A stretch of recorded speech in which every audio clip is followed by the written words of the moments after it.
I'm beyond excited for our first guest tonight. Danni Washington is someone I've known, gosh, I guess it's like almost 6 years now. Danni's been a Travel Talk guest, and she's been a Travel with Meaning podcast guest and a Travel Talk guest, as I mentioned. She's truly just extraordinary. I'm going to do my due diligence here and to read her incredible bio because this one is just extraordinary. Danni is a passionate science communicator, named one of the top 10 young rising innovators as part of the STEM 10 initiative. She is the first TV host, African-American woman of color ever for an American science TV show. That was Exploration Station, Nature Knows Best. She is a STEM featured correspondent on CBS Mission Unstoppable. She's appeared on Strange Evidence on the Science Channel. The Miami native is a graduate of the University of Miami, go Canes, with a degree in marine science biology. She is also the co-founder of the 501c3 nonprofit, Big Blue and You, with her mom. She's a certified scuba diver, co-creator of Sea Youth Rise Up, motivational and inspirational speaker, digital influencer, lover of nature, ocean, and travel. Let's welcome Danni Washington back to Travel Talk. What up, Danni? What up, Mike? Thank you for that introduction. I appreciate it. Oh man, are you kidding? Like, you are just extraordinary on every level. Again, first off, welcome back. I'm honored to have you here. So I have to ask first, obviously we're in interesting times, nobody's traveling. I'm curious, like, if you found yourself with a new appreciation for travel since this pandemic and not going anywhere, do you feel some responsibility for like steering the ship forward? Do you feel like responsibility, like now that we've been sitting and like you do come from this science background as a passionate traveler, and you just shared like you're nonstop. I know that about you. You're constantly on the go. So now that we've been sitting here, how do we go forward? Like, what is your take on that? Well, I think, for me, the pressure and the anxiety that came with knowing that my carbon footprint was so big from traveling so much and flying, that was something that I was looking for a resolution and couldn't quite find it, with the exception of the announcement that JetBlue made at the beginning of the year, stating that they were going to be the first large American airline to become carbon neutral for domestic flights starting July 2020. And that kind of gave me something to look forward to, because I know that my job requires me to travel and I have no choice. I can't really take a train to get to most of the places I need to go and other, less carbon intensive modes of travel.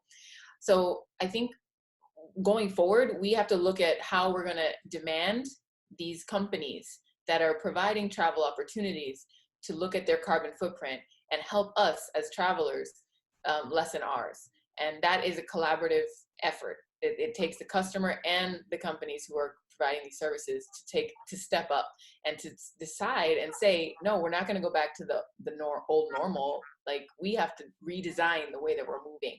And that's huge. Carbon emissions are, through the roof right now, just because we're all 7-something billion of us are busybodies and we can't sit still. But now the world it's forced us to sit still. And the way that nature has even recuperated in so many parts of the world, just in this short amount of time, gives me so much hope, knowing that nature and the planet is resilient. We just have to give it time and space to heal. And that's where it all begins. So that's the perspective that I'm taking. And I want to do everything in my power to encourage more conscious travel, because that's what we have to do. There's no way I'm not going to stop traveling, because that is what it's a major defining, component of my life. And it gives me joy. And like Ian was stating in the meditation, that it's expansive and it's the definition of freedom for me. So for that to be taken away, I can't even fathom it. But I think there is always a better way to do things. And it's about us coming together as a collective unit, as travelers, to request and demand what we need to do it better. Well said. I really do believe that there's this new appreciation. And we, as collective, passionate, conscious travelers, everyone here joining us, you're here for a reason, that we all get to choose how we want to go forward. Danni, I mentioned, and again, we've talked about, you have this, I'm going to change this so we can put up some of your more travels. You travel quite a bit. We've established that. You know, we've established you as this amazing TV host. You're a scientist. But one thing I really love to always bring up about you is that, you know, at a very early age, you grew up in Miami, you grew up around the water. You knew you wanted to be a marine biologist at an early age. But I want to find out about that meaningful travel for yourself. What was that first like meaningful travel that you can think back now and say like, wow, that thing, that experience had such an impact on me that helped propel me to where I am today? Oh, wow. I would say going back to when I was 17 years old and I took my first overseas trip without my family. In fact, that was the first time that I'd ever been to the other side of the world. And I went to South Africa. I was a part of a team of students who were selected to take part in a research project with a master's student named Neil Hammerslag. He's now a PhD doctor. He's like the shark guy. He's been featured on Discovery Channel several times. So we went with him to help him do his field research with great white sharks in False Bay.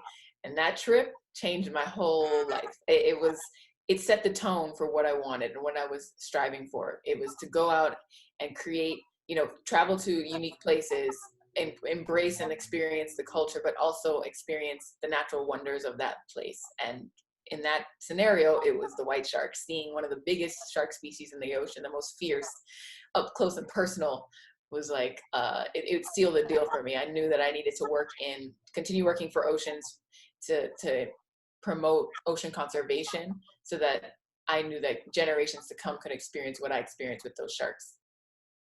Well said. During this kind of pause that we're all taking and allowing the earth to heal itself, we've heard some really interesting things that have happened. What have you heard that's really inspiring from nature healing itself? I know there was a few headlines that came out a couple of weeks ago about dolphins returning to Venice, Italy, which, you know, those waterways were so incredibly polluted, and there was a high traffic zone for different types of boats. And so to know that they're swimming back into these canals that are healthy enough where they feel good to go in them, I think that's incredible. Just here in LA where I've been, I have a great view of the mountains here in the valley, and over the course of the last few weeks I've seen just the clearest skies I've ever experienced here in Los Angeles, and it's been beautiful. And then also birds locally have been singing by my window, which is so beautiful. But you know, when it's 5 o'clock in the morning and you got a bird right there just singing as loud as it's singing his little heart out, it's fun. But no, I think I'm excited to go back out at some point once things start to loosen up a bit and be able to go on some hikes and see the ocean. That's the one thing that I definitely miss. As you can tell in this photo collage, that 4 out of the 5 pictures I'm in or on the water, and that's my goal in life, is to find a way that I can be in the ocean, around the ocean 24/7. That's ultimately what I want to accomplish. And so, yeah, I'm excited to read more reports. I think there are plenty of scientists around the world who have been monitoring everything from our carbon emissions to, you know, different weather patterns. And I'm excited to dive into that data and look at what has changed. You come through this other side of this and everything is refreshed. Where are you looking to go dive? Where haven't you been that you want to go? Ooh, the Great Barrier Reef. I haven't been to that reef yet, and I know that we've been going, you know, over the last 3 years, we've had some major coral bleaching events, and it's hindered and damaged the Great Barrier Reef tremendously, and I would like to see it before things get any worse. I think, you know, this is a natural progression that kind of is just happening, and we have to accept that this is changing. And I just want to be able to go and dive on that reef and see it. And see what's left.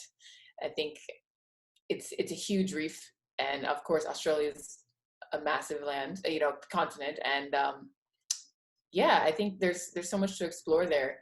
If I can't make it all the way to Australia, then I will happily go to a Caribbean island. My family's from Jamaica, and anywhere in the Caribbean I'm happy because the picture in the middle, for example, that's in St. Croix. The water is crystal clear. We had tons of green sea turtles behind me by the pier in the background, juveniles just swimming around in shallow water, and it's pure paradise. And they're still recovering from the 2017 hurricanes that ravaged the Virgin Islands. And so it was kind of still empty. This was in December, and there weren't that many tourists coming back, but I would encourage more people, especially Americans, to to go to the Caribbean and support those islands who have been hit by a lot of storms in the last few years. Well, what does travel mean to you? Travel means to me education and just wisdom, learning, keeping yourself open to absorb and receive so much information that the world has to offer. Travel is what creates that moment for me. And I'm here to learn. That's what I've boiled it all down to, is that my time on this planet is about learning as much as I can, being a forever student, where nature and people teach me things that I need along my journey. And hopefully I can share those lessons with others too. Thank you. Always a pleasure to see you and have you back here with the Travel with Meaning community. Thank you so very much for being here. Thank you, Mike. Thank you, Jessica. Yeah, and thank you, Ian. Thank you so much, Danny. Thank you. Danny, be well. Thanks, Danny. Yeah.